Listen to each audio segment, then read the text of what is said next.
Hello everyone and welcome back to Series 4 of the Public Eye podcast, a 6-part series of podcasts brought to you by Gráinne Exchange. I'm your host, as always, Sarah Travers, and throughout this series I've been speaking with local entrepreneurs and business owners to learn more about how their companies have come to be, to gain insight into their growth and find out how they continue to innovate. So, you know the drill. Wherever you get your podcasts from, remember to keep an eye out for any new episodes and subscribe to stay up to date. It's great to have you with us. Today, I'm joined by Gráinne McCoy, founder of Give Us Beauty. Gráinne, you are looking gorgeous, as I would only imagine you would, but welcome to the podcast. Thank you very much for having me. It's a pleasure. Now, before we begin, I'm going to give everybody a little bit of background if they don't know it to your business. So Gráinne, many of you will know, made her first TV appearance when she was a former semi-finalist on the hit BBC show The Apprentice. That was back in 2016. And since then, the beauty guru has started her own line of beauty products and has just recently opened up her own beauty superstore, Give Us Beauty, right here in the heart of Newry City. Gráinne also shares her highs and lows of daily life through her social media channels, which have racked up a following of nearly 70,000 followers on Instagram alone. It's exhausting looking at it. I was checking in with your Instagram. She never stops, but we are delighted to have her with us today. So Gráinne, how are you? How's life? I'm really, really good. You can see by the smile on my face. Things are busy. Things are well. So tell us a little bit about yourself. Obviously, I gave a little bit of an intro there. Mm-hmm. Many of you listening will remember Gráinne on The Apprentice. But, I mean, you are like a breath of fresh air. You come in here and I'm just going, oh, look at her outfit and everything's just perfect. But I'm sure it's not all perfect. Go on, help me out here. No, it's definitely not. I think a little layer of tan brightens up anybody's day, isn't it? So, no, it's not all perfect. You know, we have our highs and our lows, but at the minute things are going well. Mm-hmm. As you did mention, I opened a new store, and over the last 12 months it's been challenging for everybody. Yeah. And I am on an absolute high now because my store is open officially.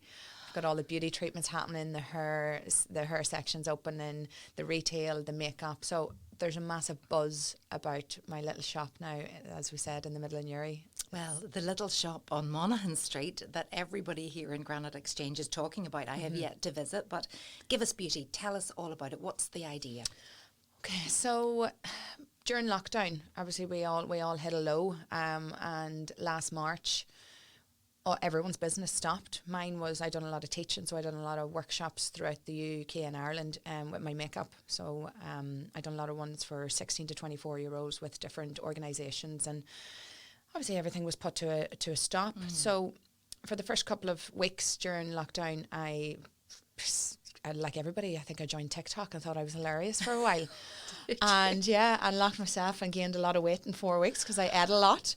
Yeah, and we all did that. I knew that I could see that this wasn't going to change anytime quick. And I think we all realised that. And I needed to keep myself and my brain active. So I thought, what could I do? So I started actually an online store.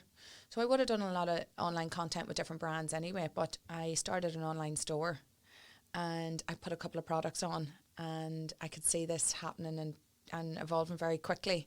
And the support that I got through my following, and especially local people as well across Northern Ireland, it just went from 0 to 100 very, very quickly. And in the space of 3 months, I actually had the keys to a new shop. So in 3 months that happened. Yes. So do you think that the pandemic actually allowed for that? Yes, and I think it was.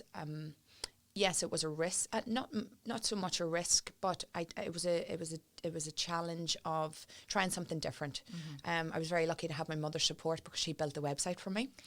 So did she? Yes. So she built the website. Is she a web designer? Yeah. Oh, fabulous. But she's a woman of many trades. Right. Brilliant woman.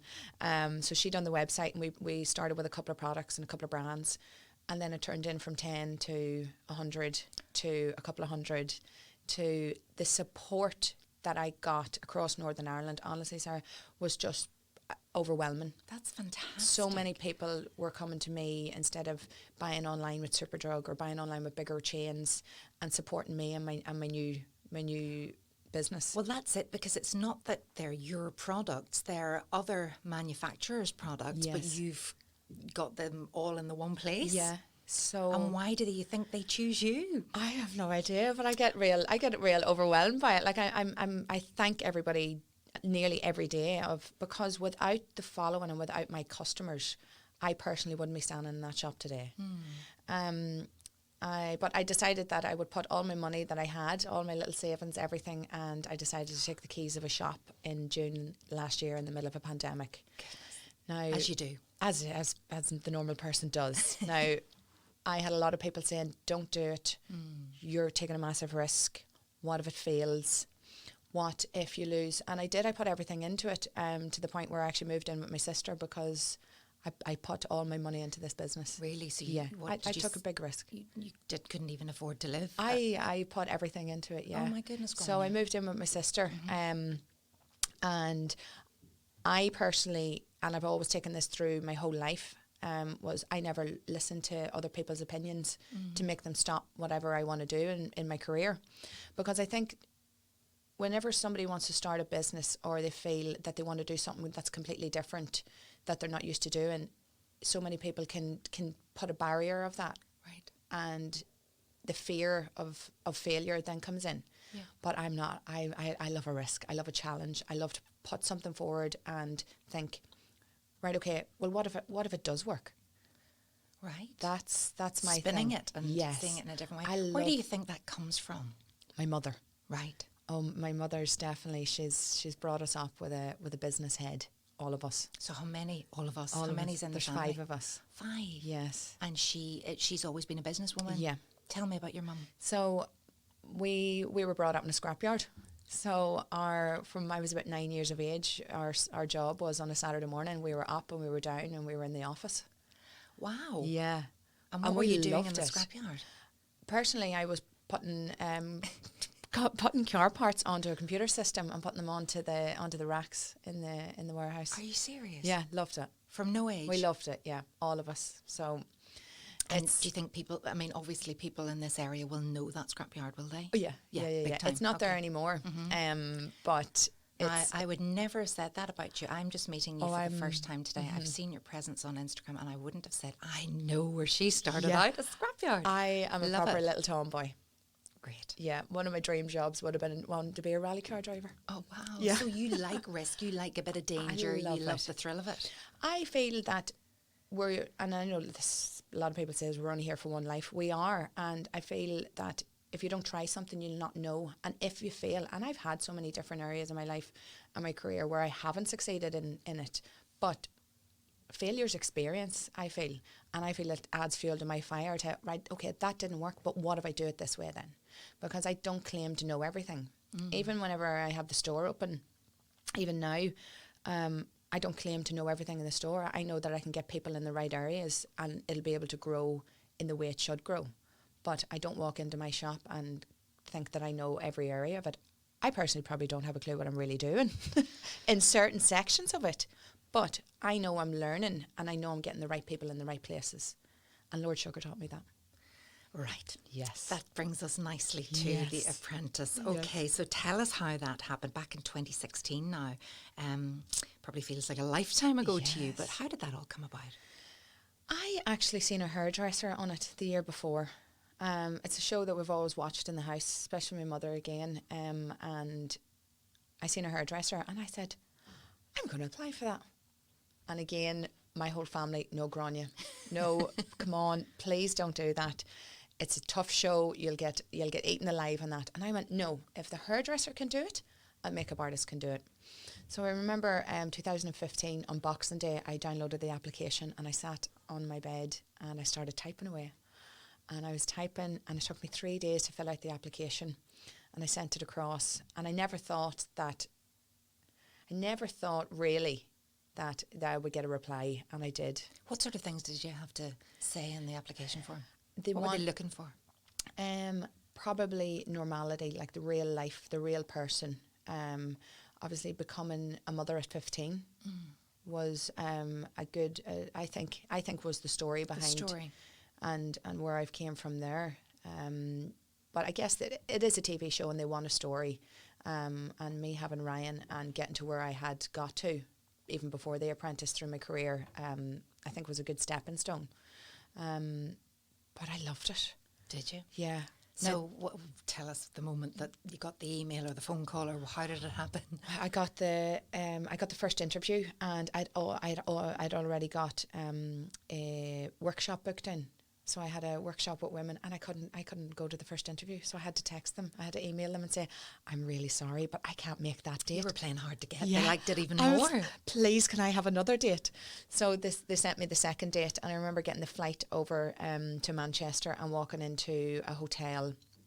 Now I went up to this hotel, Sarah, with a little bag from Primark, a little Primark suit. I was a single mom. I had no money, and I remember walking into the foyer, and it filled with people, and the panic hit and the anxiety hit, and I walked out.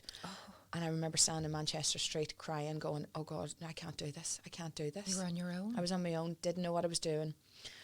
But I found the strength inside and walked in, and so you're a number.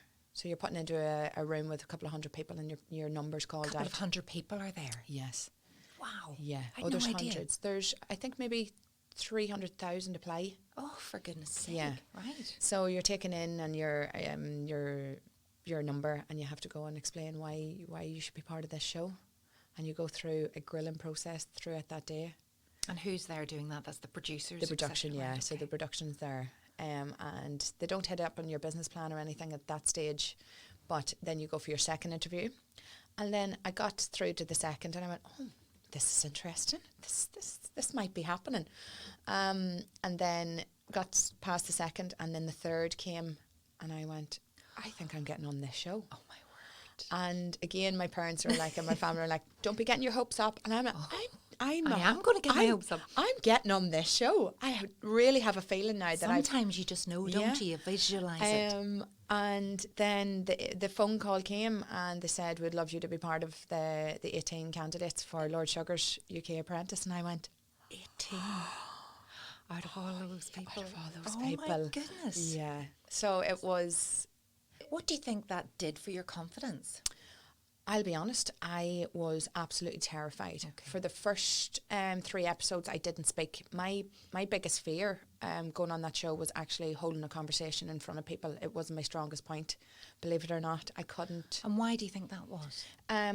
I'm not sure. I think everybody through all stages of their life, the thought of standing up in a room, even if it's in work or even if it's within a group of 5 people, the fear, the sweaty palms, the anxiety kicks in, the fear of what if words come out that don't make sense.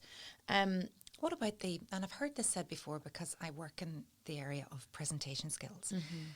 And sometimes people from Northern Ireland have the old imposter syndrome with the accent whenever they're mixing elsewhere. Was that ever a factor? Not so much. Good. I'm glad to hear it because I know some people think, oh, nobody understands what I'm saying. They think I'm funny. And actually I'm always saying, no, they love your accent. Very much so. Yeah. Very much so. They couldn't pronounce my name, mind you. Okay, so what did you get? I got Gráinne. Gráinne. And Lord Sugar called me Granny a couple of times. Okay. Or Granny or something. It was, the name thing, but I just kept telling Gráinne people McCoy. Gráinne McCoy. Just, Far from a granny. This podcast is sponsored by Gráinne Legal Services, a niche business and immigration law practice located in the heart of Newry City. Gráinne Legal Services provides legal advice to both individuals and companies alike across a wide range of industries, from employment, commercial or corporate law matters to immigration law. Gráinne Legal Services focuses on providing legally sound, practical advice to its clients. To get in touch, visit www.granitelegalservices.co.uk or contact 028 3026 2200. Wow, so did they I was wondering in the whole interview process, producers are always looking, what makes good TV? Yes. They look for that. Yeah. Were you filmed during the process? We were. So when they put the snippet out of you telling the audience of what brings you here, and you know what's your traits of life and how amazing you are, you have to stand and do that on your first process of interviews, and then they put it out to everybody. Now at this stage you'd gone through probably about 6 hours of interviews, and then they threw you in front of a camera on your first day of the interview process and made you talk, and they would say, right, so why are you so good at business? And you would say, oh, well, I'm so good at business because I was born this way. Or do you know that part of the start of The Apprentice? Yeah. That's actually recorded on your first day. Oh my goodness. And you didn't know that was going to be used? No. There you go, little insights. Yes, little insights. I thought you had been prepped for that. No. So whenever they put that out, you'd done 6 hours interviews, you were exhausted, you had no makeup on, you had no touch-up, no nothing, and it... Is that what you said? I was born this way? Yeah, something like that. I'm hearing songs in my head now. Well, I love that. And, you know, was it a case of you were being a bit of the swan there, where you were gliding in and saying all the things that you felt you should be saying, but underneath the legs going? The legs were so I was standing at one stage, and you had to stand up in front of in a row of people, and your number was called, and they would say, why do you think you're good for this process? And I had to stand forward. I'll never forget my legs underneath my dress going, they were banging each other, like the fear was inside me was coming out. I don't know, I thought I'm not going to get onto this now after that, but whenever I'm taking some of my presentation skills courses, somebody once said to me, but can you hear my heart? Can you hear my heart pounding? And I say, no, I promise you, you can't. You can't hear your heart pounding. It's such a massive thing to overcome. And when I think back now to 5 years ago, I wouldn't have had the confidence to sit across from you and do this. Oh my! I wouldn't have had the ability for the words to come out. And there's so many people that are in the same position that probably will listen to this and go, I know exactly how you feel. I have to do a talk in work, and how do you overcome the fear? And the fear is the biggest thing. But as I said to everybody, that after I got off the show, I became an ambassador for an apprenticeship company throughout the whole of the UK, and my thing was I had to talk, and my first talking gig was to 600 people. So, no way. But it was paid well, sir, so I had to do it. And I hadn't really worked in a year with the show. So I got up on the stage, and I think overcoming the first initial fear of anything, whether it's speaking, whether it's starting a business, whether it's asking somebody out on a date, anything of life, is overcoming that first initial fear and the practice then after it. It's what they call threshold anxiety. So the fight or the flight response, or the freeze response, is kicking in. Yes. And it's physical, isn't it? It's actually controlling the palpitations. I've been there myself, and the sweaty palms, the dry mouth. What I say to myself is that this feels exactly the same as being excited, these nerves. So I'm actually really excited, not really terrified. I love that. I have to reframe in my head, because I've been there and I've stood on the stage and people say, but you do this all the time, Sarah. And I think every time it gets me. And some days it gets me more than others, depending on how prepared I am, or if I feel like the imposter and I'm not really 100% sure of the audience. But I think you're correct in what you're saying. I always say turn that fear into excitement, and enjoy it and breathe. Breathing's good. And then and then when I get nervous, I think I'm a stand-up comedian with it as well. So I throw in a little joke just to sort of break the ice. So that's what I've learned. And that works, but you've got that. I can tell as soon as you walked in here, you're a really bubbly people person. Yeah. And people must see that in you. And there's no ego, and there's no prima donna, and everybody filter. There's no filter, maybe too. And when you're nervous or you're apprehensive, yes, the stand-up comedian can come out, and I'm sure it can get you into trouble too sometimes. But sure, it's all refreshing, and you're so honest. And I think that's definitely the way, probably how I got so far in The Apprentice as well, is because there was no fake persona towards me. I know I worked very hard on the show. I enjoyed it. I'd never had that experience. So I never had the university experience, for instance, like a lot of the candidates had. They'd all been well educated, and I didn't have that. I was a single mom. I was a mother at 15. And I want to talk to you about that in a minute, but I'm holding my tongue. Yeah, so taking it forward through The Apprentice, my thing was just to be myself, and I enjoyed it. And I think through everything in life, and especially even the likes of The Apprentice, the fear thing comes in, but I wanted to enjoy that experience. And I take that forward with me now. So even whenever I'm having a stressful day in work, I sit back and I think and I look and I go, right, okay, Gráinne, stop stressing. Look where you're sitting. Enjoy this journey. If you're having a bad day, just override the bad day and then enjoy the next. But that's so important that you've raised the whole issue of the imposter syndrome or the comparing to other people, because you can't. There's nothing you can do unless you're going to go back to university and do the degree. Yes. What's the point in keep saying, well, I don't have this or I don't have that? You are who you are. And I bet you Lord Sugar loved that about you. I think, yeah, we got on very well. I remember a couple of times in the boardroom, he would say, right, I'm going to speak the only person in here that talks any sense. And he would say, Gráinne, what happened? And I would say, he was terrible. Oh, He was terrible. you weren't little teacher's pet. Oh, I was everything. Grasping up everybody. But he was. Some of them were. Were they? Were they? Oh, Because I must admit, when I do watch sometimes and I think, honestly, they'd sell their grannies. it's very intimidating. I think a lot of them were, and especially for the first couple of episodes, because I was so much in my shell of being not intimidated by them, but just in the fear of, oh my God, what am I going to do here, or how am I going to come across on this? That you nearly take a step back, but it's overcoming it. Some of the candidates are so ambitious, though, that it seems so ruthless and competitive. is. And I know that's the whole point. Competition Yes. is great TV as well. But Yes.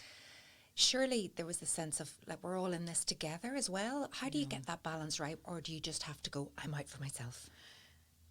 I want to I win. don't think there's a balance on that show. No. And everything that you see is real, because if you think about it, they've got maybe 150 hours worth of footage on two different teams at two different 4 different cameras. They're getting Seriously? every angle. There's no. What do you mean 150 hours? How many? So if you do one episode, episode? there's 3 that you're doing about 12 hours.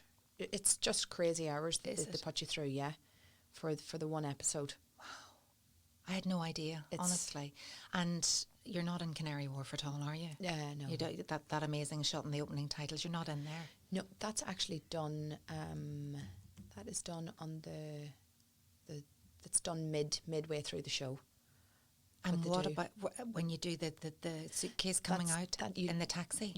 That happens a week before you even go near the show. Oh, So that's all no. pre-done. That's why they Your make, exit? Yeah, that's why they make you wear the coat up and the scarf so you can't see what's underneath. So your outfit isn't the same. Are you listening to this, everyone? Or maybe I'm just last to the party as usual. Yeah. So I there had you no are. idea. You hadn't even been in and you were exiting and I was gone. all for I was telly gone, yes. in the taxi. Do you not speak at the end or something? Do you not? We have to do in the taxi, and that actually happens when you are when you're fired. But you have to wear the same You have to coat wear the and same. scarf. Yeah, it has to be all matching. So it's Okay, it's edited well. There's so much all here. TV. So you got on well with Lord Sugar because you were authentic. Could you see how it could be a very damaging process for someone's mental health, the whole reality TV thing? Most definitely.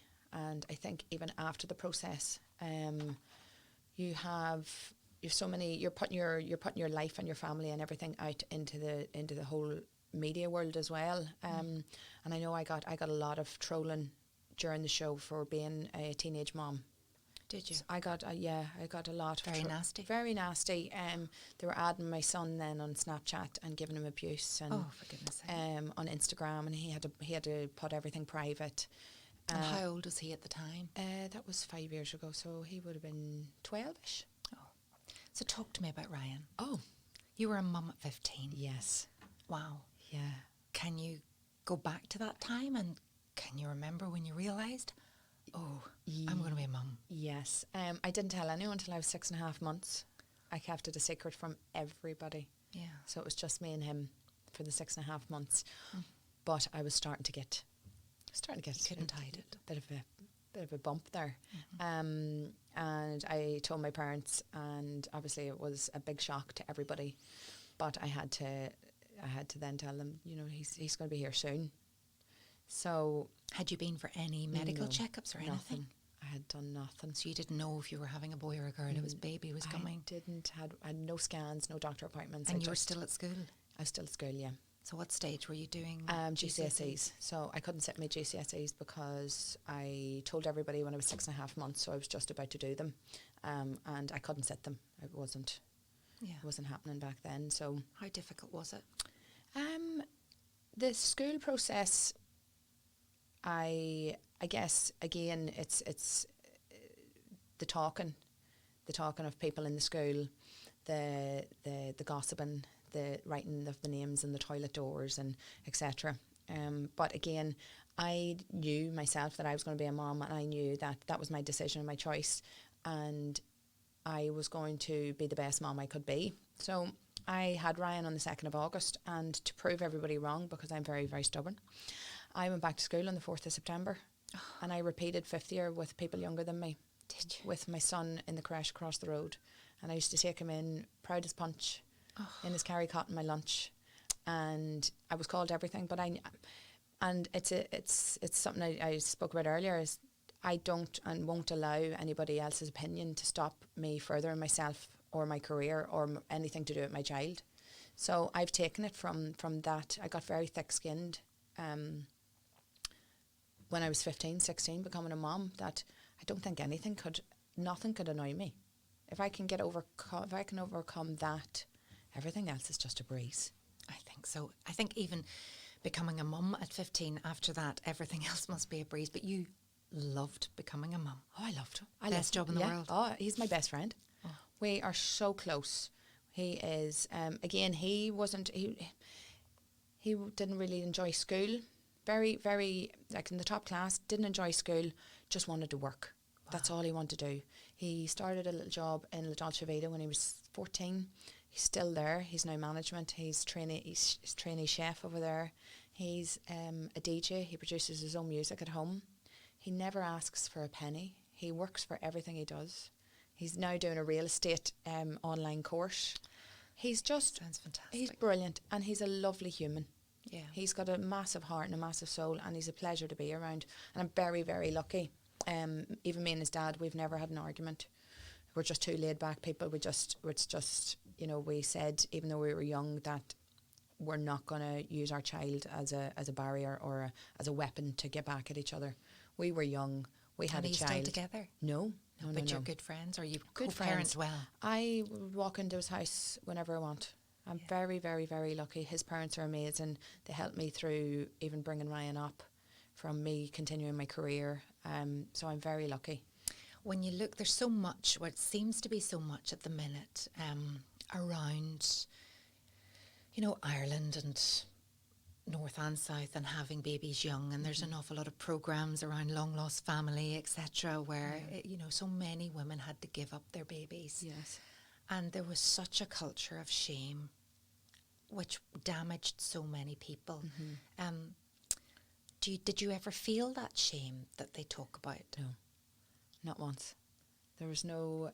And I think even when people say, how did you become a mom so young? Obviously it wasn't planned, and Ryan laughs about that now, but when you become a mother, there's nothing else. There's no price tag, or there's no explanation for the love you feel for this human. Yeah. So there's no way you could ever feel any shame. It doesn't matter what age or love is love, and there's no age on it. So and Ryan has brought such joy to both families. And he's a lovely person. He was meant to be. Yeah, he definitely. What does he think about his mum's success? Oh, he loves it. Does he? He loves it because he's very driven. He finds it. He's lucky to have. Because I wouldn't have sat back and said, right, Ryan, and you need to get this type of job, you need to do a 9 to 5. I'm like, no. So in third year, he was struggling with school, and I said, Ryan, don't worry about your GCSEs, please. Just get your maths and your English for me. And I told all his teachers. Now, a lot of parents didn't agree with the way I educated her or the way I stood by him. But I told his teachers I just want him to get his maths and his English. Mm-hmm. And in third That's and fourth... what he needs. Yeah, third, fourth and fifth year, he came out with 2 A's in his maths and English. And he has worked and he's educated himself in areas that I knew he wanted to excel in, which was music and his cooking. Yeah. And he's done exactly what he said he wanted to do when he was in third year. Yeah. Well, I think everybody's realising there's not one path in life, and everybody's different, and everybody needs to be allowed to be who they are. And he obviously gets that from you, and maybe from his granny as well. Yeah. You were talking about there. There's so much here. Honestly, Gráinne, I don't know where to go next, but I think I'd like to look at the social media. So obviously, you know, people are really interested in what you do. You, I suppose, could have the label influencer as well, because your Instagram, you seem to be so busy, you're at everything, you're posting all the time. It looks so exciting. And do people think it's all the glitz and glam all the time? No, definitely not, because I speak openly about it. When I want to have a few days off, or if I want to have a good cry, if I want to come off social media, because I feel I am only human. And when you're starting a business, when you've got your own life, when you've got when you're posting every day, it can get on top of you. Yeah. It can get really, like I've had a challenging week this week. I sat a couple of days and cried, and that's all right. And I try to explain that to a lot of people. What you see on social media is the majority of the time is not real. So I think it's very important for people with a following, doesn't matter how small or how big or anything, that they put it across that they need to show the real elements of life as well. And when you're having a down day, that's okay. And to enjoy the down days as well, because when you have your down days, you definitely will come back up a couple of days later with more strength, more energy, and you'll feel more alive in yourself to then overcome everything else that's in front of you. Sometimes you just need a good cry, don't you? And Oh, you feel great love after a good cry. I promote it all this. Nothing better than a good cry. Yeah, I know. It is. It's just that you need to mend and regroup. And so, in being in Northern Ireland, do you think Northern Ireland's a good place to start a business and be an entrepreneur? Or does it matter where you are anymore? Oh, definitely. I would not be in my little shop, in my shop or my business, or have the growth of this business so quickly without the support of everybody in this country. 100%. My customers are my best friends. To be opening, why was it important for you to have the bricks and mortar when we're hearing, you know, how the high street's struggling at the minute? Why did you need that? Why couldn't you just do it online? It was my business plan for The Apprentice.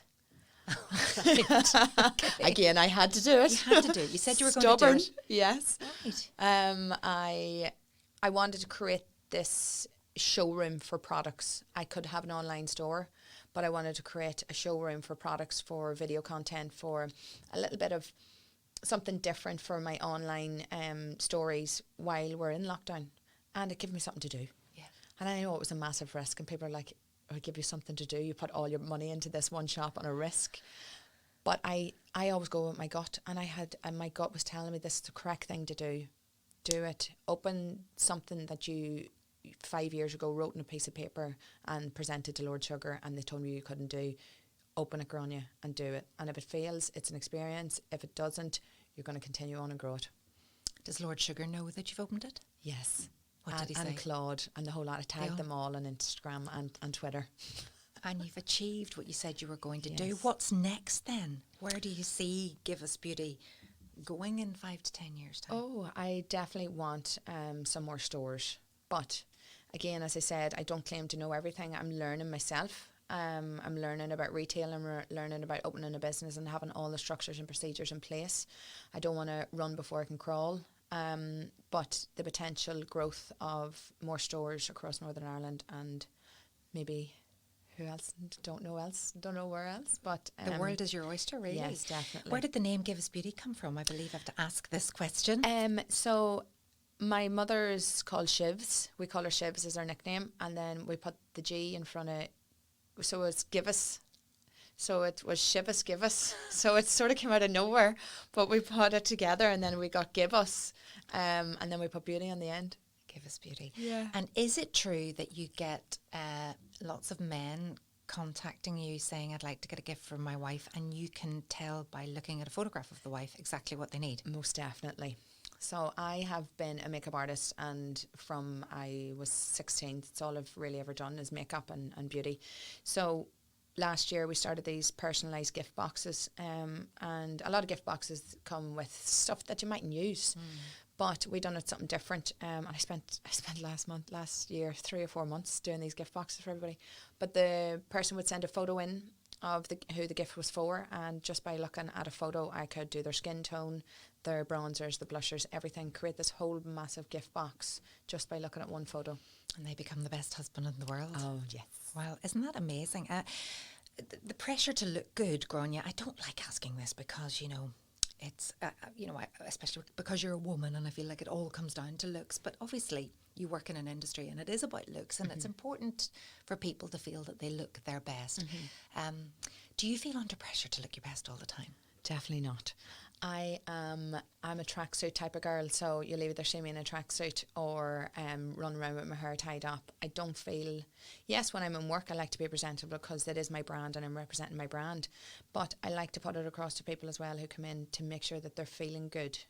And any woman that sits in my seat, and I'm going off topic here a little bit, but any woman that comes into my shop gets sat down, and it's very important that I let them understand about how they're feeling, and making them feel good is my main, it's the core value of my business, is making sure that everybody that leaves my shop is feeling good and knowing that they're perfect in their own skin, and I'm just helping touch up little accentuate areas. it. Yes, that's okay. It has been an absolute joy talking to you today, Gráinne, and I wish you every success for the future of your business, and wherever you end up. You are an incredible role model and a great ambassador for Northern Ireland and indeed for Newry. But I always end the podcast with a final question around the purpose of the podcast, which is to inspire existing business owners and ambitious entrepreneurs to grow their business. So it's all about the growth by offering insight into the success of companies such as yours.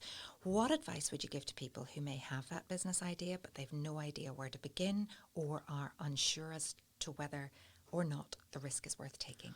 Oh, I love that question, because I believe, and I say it to a lot of people, your dreams are yours and nobody else can take them off you. And it's only you that can bring them forward. So, and again, it's the initial fear of what other people will think. Oh, so for instance, if it was a woman who, say a woman worked in a bank, but she had a real passion for cooking and she wasn't enjoying her job in the bank and she wanted to start this bakery company or, little bites company, but was afraid of what her family would say or what her sister, because it's a completely different path. If she would overcome that, the joy that she would feel in something that she's actually happier in would be completely life-changing. And I feel it's a massive thing for us to stop worrying about what other people will think and then just do it, and the rewards is just is next level for you as a person. But definitely the fear, don't be stopping yourself doing something and for just not overcoming the fear and the risk. Last question, even though I've just asked you a last question. You recently gave a TED Talk, TEDx in Derry. This is becoming something that I'm hearing more and more on people's bucket lists. How was that experience for you? Absolutely loved it. And my main point was of overcoming the fear of what other people think. There you go. Definitely. It's and as I said, I've brought that from, I was a young mom at 15 and brought it through. Haters gonna hate, and that's we can it. Move on. That is as it, Taylor Sarah. Swift said. Thank you so much, Gráinne. It's been a pleasure talking to you today, and thanks for listening at home or wherever you are today. And I'll see you next time. Thank you. This podcast was recorded in Granite Podcast Studio. Interested in starting up your own podcast but don't know how? Granite Podcast Studio can help. Record your podcast in our state-of-the-art studio, which is based in the heart of Newry City. Our studio has cutting-edge and user-friendly technology and can seat up to 4 people. We also provide an editing service for our team, using your guidance and editing notes to provide you with a flawless finished product, leaving your listeners wanting more. For more information on how you can get started, visit www.granitepodcaststudio.com.